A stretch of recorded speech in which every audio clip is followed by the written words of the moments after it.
Hello students, rainbow of education চ্যানেলে সকলকে স্বাগত জানাই।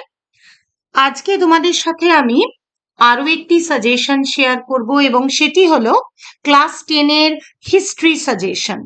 যারা 2025 সালে মাধ্যমিক দিতে চলেছ আর কিছুদিন পরেই যাদের ফার্স্ট ইউনিট টেস্ট পরীক্ষা শুরু হচ্ছে, তাদের জন্য আজকে আমি হিস্ট্রি সাজেশন নিয়ে এসেছি। ঝটপট দেখে নাও সাজেশনে কি কি কোয়েশ্চেন রয়েছে এবং সেইগুলিকে খুব ভালো মতন তৈরি করে নাও। আমি আশা রাখছি যারা এই প্রশ্নগুলি করে যাবে তারা কিন্তু একদম নিশ্চিত খুব ভালো মতন পরীক্ষা দিয়ে আসতে পারবে। যারা এই চ্যানেলের সাজেশন ফলো করো তারা নিশ্চয়ই জানো যে বিগত বছরগুলিতেও কিভাবে এখান থেকে কমন এসেছে। সাজেশন পর্বে যাওয়ার আগে বলে রাখি, যারা এখনো পর্যন্ত রেনবো অফ এডুকেশন চ্যানেলটিকে সাবস্ক্রাইব করনি তারা আজই চ্যানেলটিকে সাবস্ক্রাইব করে নাও, পাশে থাকা বেল আইকনটিকেও প্রেস করে দিও, তাহলে যে কোনো নতুন ভিডিও আমি যখনই আপলোড করব তোমাদের কাছে তার নোটিফিকেশন চলে যাবে। তাহলে আমরা এবার সাজেশন পর্বে যাব। সাজেশন পর্বে যাওয়ার আগে একবার দেখে নিই, চলো তোমাদের প্রথম পর্যায়ক্রমিক মূল্যায়নে কোন কোন অধ্যায়গুলি থাকছে। 1. ইতিহাসের ধারণা। 2. সংস্কার, বৈশিষ্ট্য ও পর্যালোচনা। 3. প্রতিরোধ ও বিদ্রোহ, বৈশিষ্ট্য ও বিশ্লেষণ। তবে এখানে একটি কথা বলে রাখি যে কিছু কিছু স্কুলে কিন্তু 4 নাম্বার চ্যাপ্টারটি থেকেও আসছে পরীক্ষায়। আমি এখানে তোমাদের প্রথম 3টি অধ্যায় থেকেই সাজেশন শেয়ার করলাম, কারণ বেশিরভাগ স্কুলে এই 3টে চ্যাপ্টার থেকেই পরীক্ষা থাকছে। প্রতিটি অধ্যায় থেকে 2, 4 ও 8 মার্কসের প্রশ্ন থাকবে, তবে প্রথম অধ্যায় থেকে কিন্তু 2 ও 4 মার্কেরই প্রশ্ন থাকে, সেখান থেকে 8 মার্কের প্রশ্ন কিন্তু থাকে না, খুব একটা থাকে না। তাহলে আমরা এবার চলে যাব আমাদের সাজেশন পর্বে। আমি প্রত্যেকটি চ্যাপ্টার থেকে প্রথমে 2 মার্কসের কোয়েশ্চেন তোমাদের সাথে শেয়ার করছি, তারপরে 4 মার্কসের গুলি বলবো এবং লাস্টে 8 মার্কসের গুলি বলবো। খুব ভালো মতন তোমরা খাতা পেন নিয়ে বসে যাবে এবং প্রত্যেকে প্রত্যেকটা সাজেশনের প্রশ্ন ভালো মতন রেডি করে নাও। কেউ ভিডিওটিকে স্কিপ করবে না, পুরো ভিডিওটি দেখো, তাহলে কিন্তু বুঝতে পারবে। চলো চলে যাই তাহলে আমরা সাজেশন পর্বে। Let's start. ফার্স্টেই থাকছে 2 মার্কসের কোয়েশ্চেন্স। দেখে নি কি কি। 1. পরিবেশের ইতিহাস কি? 2. খেলার ইতিহাসে 1911 খ্রিস্টাব্দ গুরুত্বপূর্ণ কেন? 3. ইতিহাসের উপাদান রূপে সংবাদপত্রের গুরুত্ব কি? 4. নিম্নবর্গের ইতিহাস চর্চা কি? 5. আধুনিক ইতিহাস চর্চার উপাদান রূপে সরকারি নথিপত্রের গুরুত্ব কি? এটা একটা মোস্ট ইম্পর্টেন্ট কোয়েশ্চেন। 6.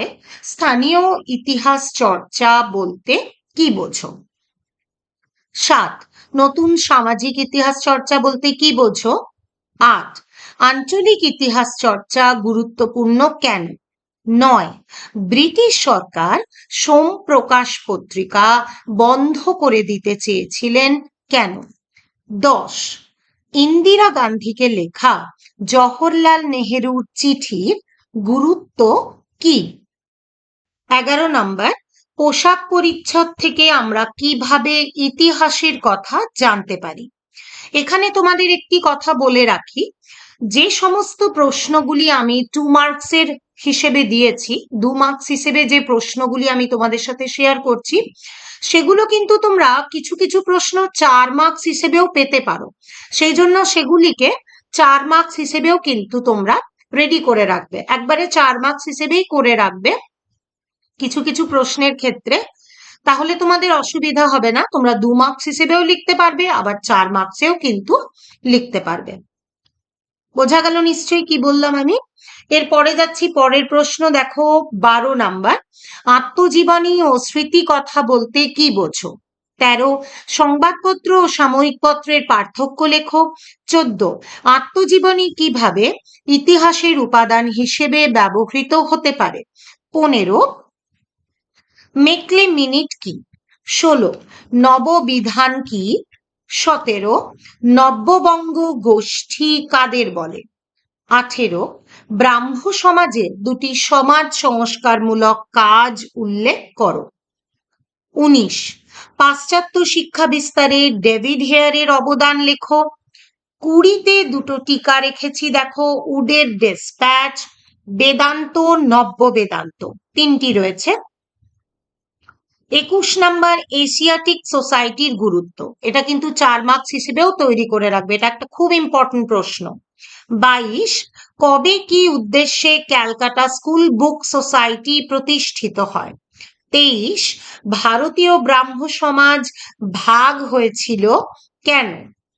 24 পাশ্চাত্য শিক্ষা বিস্তারে খ্রিস্টান মিশনারিদের ভূমিকা লেখো।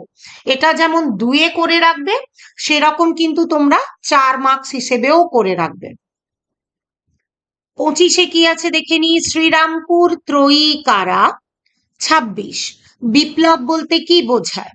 27 বিদ্রোহ কাকে বলে?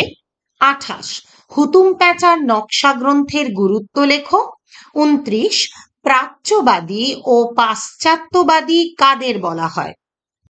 এবার পরের প্রশ্নে 30 নম্বর প্রশ্নটি দেখো কি রয়েছে, ফরাজি আন্দোলন কি নিছক ধর্মীয় আন্দোলন ছিল? খুদকাঠি প্রথা কি? 31 নম্বর প্রশ্ন। 32 নম্বরে আবার টিকা আছে দেখো, কেনারাম ও বেচারাম, তারিখি মোহাম্মদিয়া, উপজাতি বিদ্রোহ। 33 নম্বর মুন্ডা কোল সাঁওতাল ফরাজি বিদ্রোহের কারণ লেখো। এটাকে আবার 4-এও করে রাখবে, যদি 4-এ বলে তখন 4টে কারণ দিলে, যদি 2 মার্কসে আসে তাহলে 2টো কারণ লিখলে। এর পরেরটায় যাচ্ছি আমরা 34 নম্বর, নীল বিদ্রোহে খ্রিস্টান মিশনারিদের ভূমিকা লেখো। এটাকেও তোমরা কিন্তু 4-এ করে রাখবে। এরপরে 35 নম্বর চুয়ার বিদ্রোহের গুরুত্ব কি? 36 লালন ফকির স্মরণীয় কেন? 37 প্রাচ্য ও পাশ্চাত্যবাদী দ্বন্দ্ব কি? এটা একটা মোস্ট ইম্পর্টেন্ট কোয়েশ্চেন। 38 সন্ন্যাসী ও ফকির বিদ্রোহ ব্যর্থ হলো কেন? তাহলে 2 মার্কসের কোয়েশ্চেন আমাদের এখানে শেষ হলো। 38টা প্রশ্ন দিয়েছি, 38টাই কিন্তু খুব ইম্পর্টেন্ট প্রশ্ন, ভালো মতন রেডি করবে। আরো একটি কথা বলে রাখি, তোমরা প্রচুর প্রচুর বন্ধুদের সাথে কিন্তু ভিডিওটিকে শেয়ার করো, যেন তারাও এই চ্যানেল থেকে উপকৃত হতে পারে।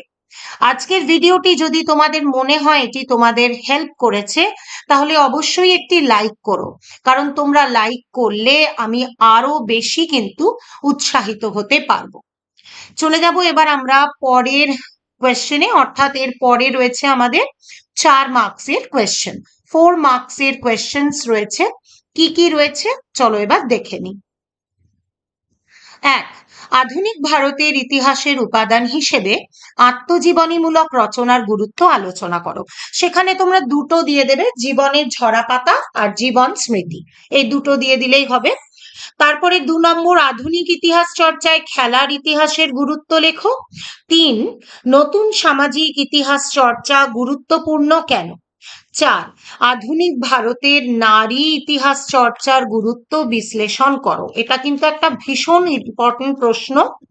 5 ইতিহাসের তথ্য সংগ্রহে ইন্টারনেট ব্যবহারের সুবিধা ও অসুবিধা লেখো। 6 জাতীয়তাবাদের উন্মেষে সোম প্রকাশ পত্রিকার ভূমিকা লেখো। 7 পোশাক পরিচ্ছদের ইতিহাসের একটি সংক্ষিপ্ত টিকা লেখো।